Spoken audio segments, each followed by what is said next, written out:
You can have your own assumption of answer also. You have to be good enough in adapting the words as it is. Any of those, if you understand the genre, if you understand the theme, it becomes easy.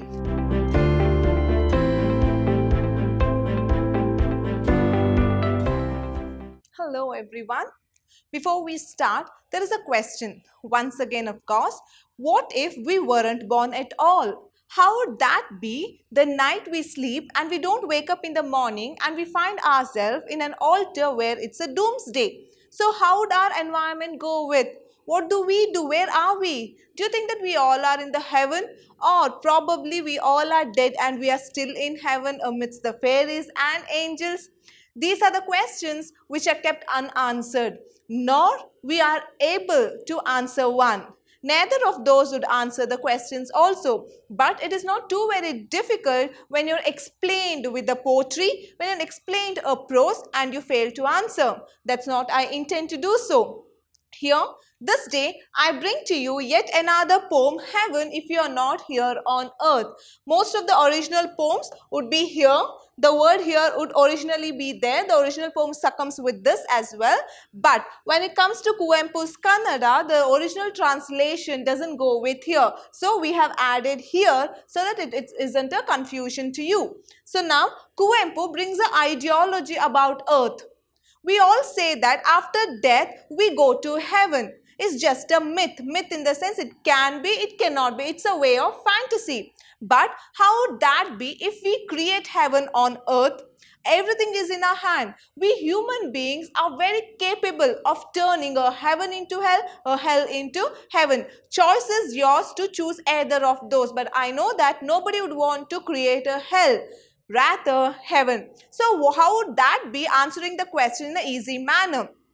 Kuvempu's assertion will have a very quick workout, and that means that starting with warm up. So how do you presume this? In me is the sky. In me lies the earth.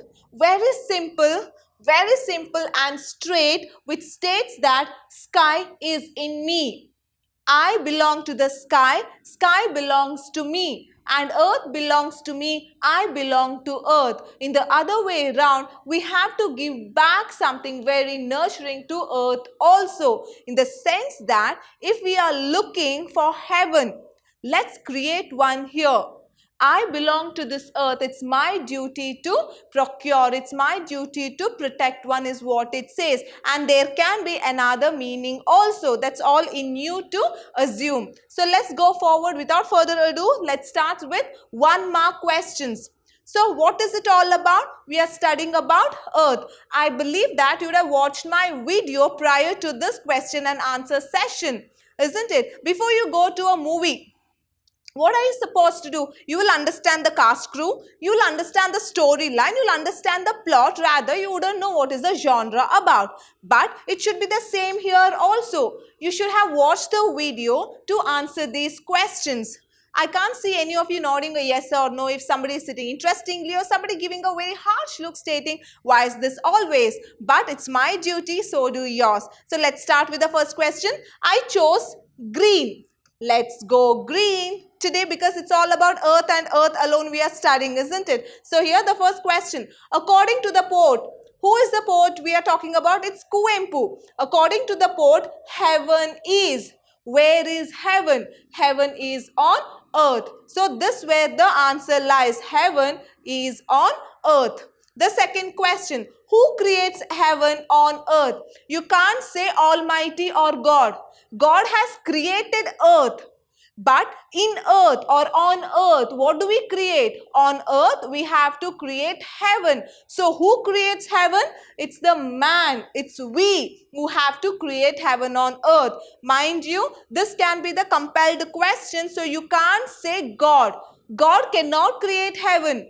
God has given us all the prowess, all the capabilities to create hell or heaven.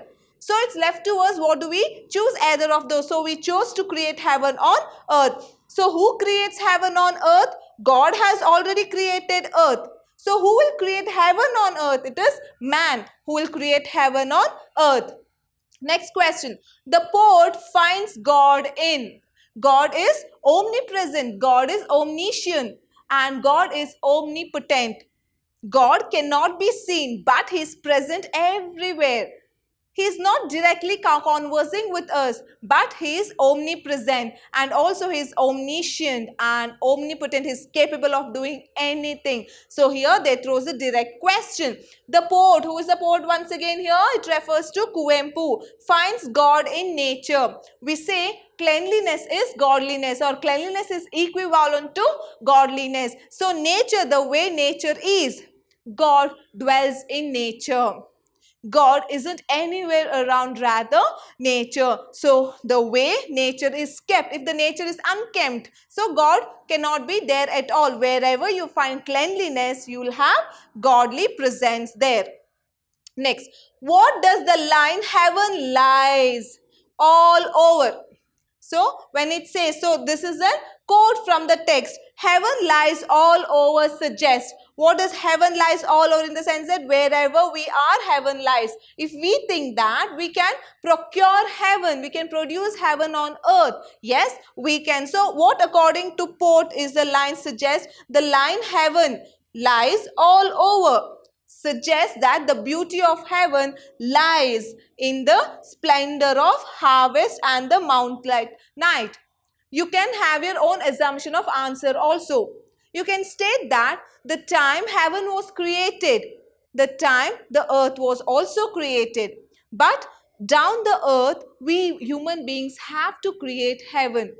We can't anticipate God to create one, because God has given us promise, God has given us earth. So what is that to blend? We have to blend heavenly nature, and that's what it says. And this takes me to the fifth question. So far, all the questions are equivalent to each other. So what is it stored for you? What are the different forms of heaven?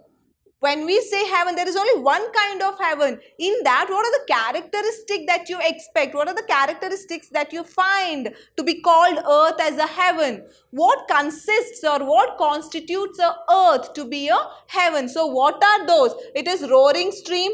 It is a rolling surf at the edge of waves. All these are the extracts from the poem. You have to be good enough in adapting the words as it is. But if your question is, ma'am, we normally don't tend to write all this, my answer would be, you can answer the way you want. But do not change the meaning. That's where your adaptation lies.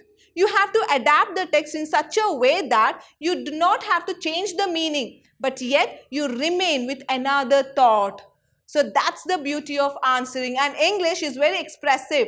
English is an expressive subject. That's why we normally term it as literature, wherein you can form your own ideology.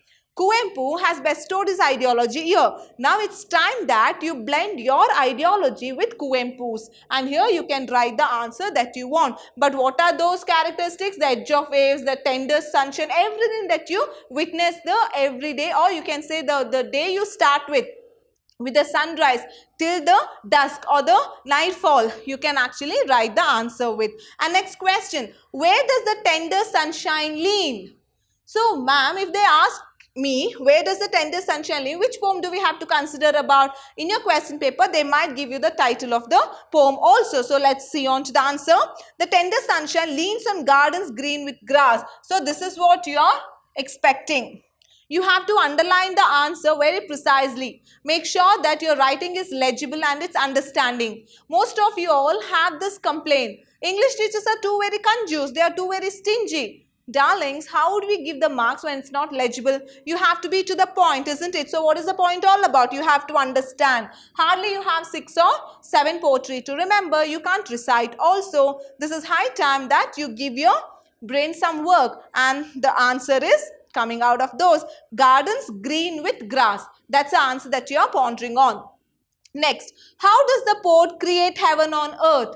So how is it? It need not to be the answer that I portrayed here. It can be your ideology. Critically analyze. What does poet expect from a human being? Hardly what does Kuvempu expect? To consider or to reconsider earth as heaven.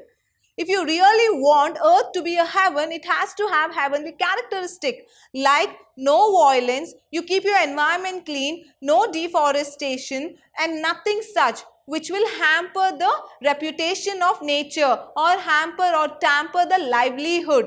Human beings cannot dwell without biodiversity. That's what we term it as biodiversity, wherein we both are interrelated. Nature and human beings are interrelated. Without nature, man cannot exist. Without man, nature is vandalized any after. That's what it says. What will happen if there are no human beings on earth? Do you think that it will be heaven?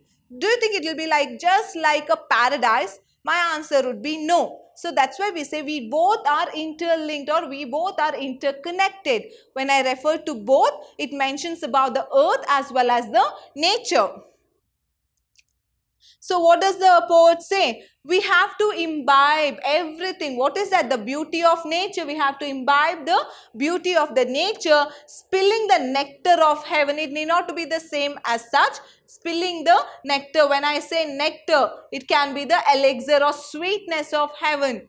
It's always told in the stories or narrated in the stories that heaven, when we say heaven, there is no violence. Human beings are equally treated. You have fairies, you have angels, though it is something of a mythological ideas. But when we hear heaven, we have a very much curve in our face. So let's create one on earth. And the last of the questions for the comprehension, the 8th question, this is really very important and you can expect one. How does the poet break the myth of heaven in the poem? Which poem are we talking about? We are talking about heaven if you are not here on earth. Who is the poet? Kuvempu is the poet. This is a translation from Kannada to English. Okay. So what is the ideology that the poet is breaking? When we say myth, what is a myth? Myth is the way you fantasize. The myth is something that you agree or you disagree. We don't know at all. That is myth. It can be false also. It can be true also. But take my part, whatever we say myth, it would have existed. So we say that hope is only constant. So I always believe that whatever the epics, whatever the myth we have like Ramayana, Mahabharata, the biblical references, everything would have been there. So that's why we term it as myth of heaven in the poem. So what does he say? I'll read this out so that I can explain you with ideology. The poet considers, see here, he uses the word considers concepts like God. God is everything. Nymphs. So how are both different? Nymphs are the messengers of our God is ultimatum. Under that you have manager, you have CEO, you have such like I'm very poor in commerce so that it can be unchronologized also. Nymphs, the fairies, angels, Apsara, you would have heard of it. And heaven as myths. Heaven also is a myth. We don't know how God looks. We don't know who are nymphs. We haven't seen Apsara also. Have you seen one? It's high time that you put it in the chat box if you have. And also, giving an example, it's like mythologically speaking, you have Ramba, Urvashi, Menake, who are the dancers who filled the art, Those are known as nymphs. And next, heaven. Heaven consists of nymphs and God. So these are the ideology or myth that he creates so that we create heaven on earth. So now who will be the God? Can I be the God? No. We can be the nymphs, of course. Okay. And next, all heaven exists. It exists only onto this earth. It has to be only on earth. We can't expect we die, we find salvation, we'll go and reach heaven. No, we don't know what is life after death. If there is life also, we know only about soul. So how can we enjoy heaven while we can't enjoy it on earth? So let's create heaven on earth only, rather anticipating it to be somewhere else back there in the sky, beyond the clouds of course. And next, this is for the 4 marks question, the comprehension 2, which lies for 4 marks. So what sort of questions you will have? Any of those, if you understand the genre, if you understand the theme, it becomes easy. Describe the beauty in nature. Underline this.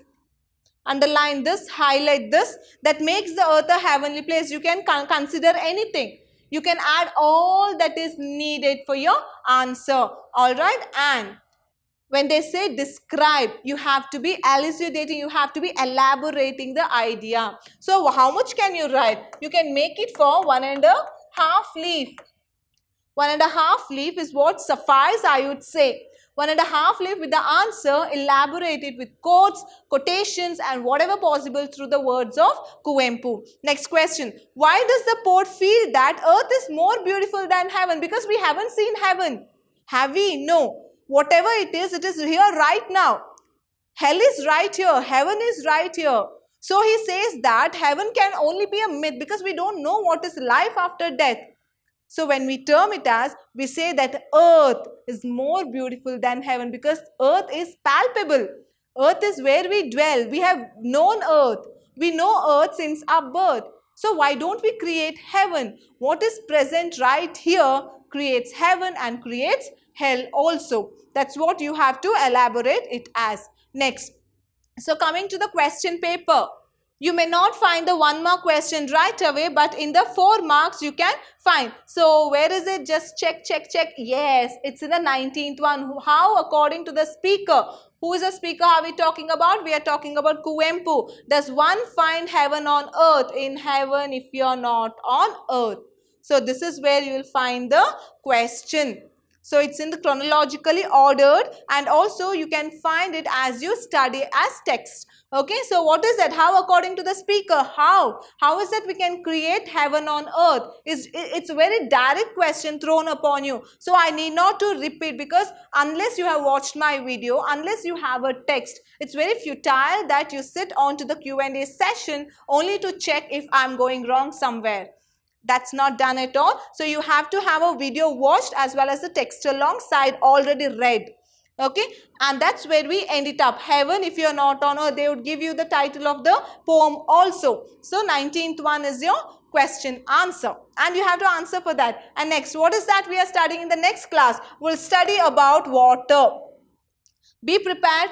Keep the video watched and have a text along. This is a bit lengthy, wherein I would have precisely explained you. When I say water, or when the poets say water, it's not just studying about water, the chemical formula of water. It's nothing related to science. It's all related to humanity or literature, wherein it talks about caste system. It talks about the social bias. That's what it's termed as water. That's what you have on heaven if you are not here on earth. I would really mentor you in all the ways possible. Through a videograph, it's very difficult that we see your expressions, but I really think you would have given a rude look, shrewd look, a grumpy look or a smiling look. But I would apt the last one, that's keep smiling. Here's Vidhyaashram for you, standard written on learning. I'll see you again yet with another new session of water. Until then, take care.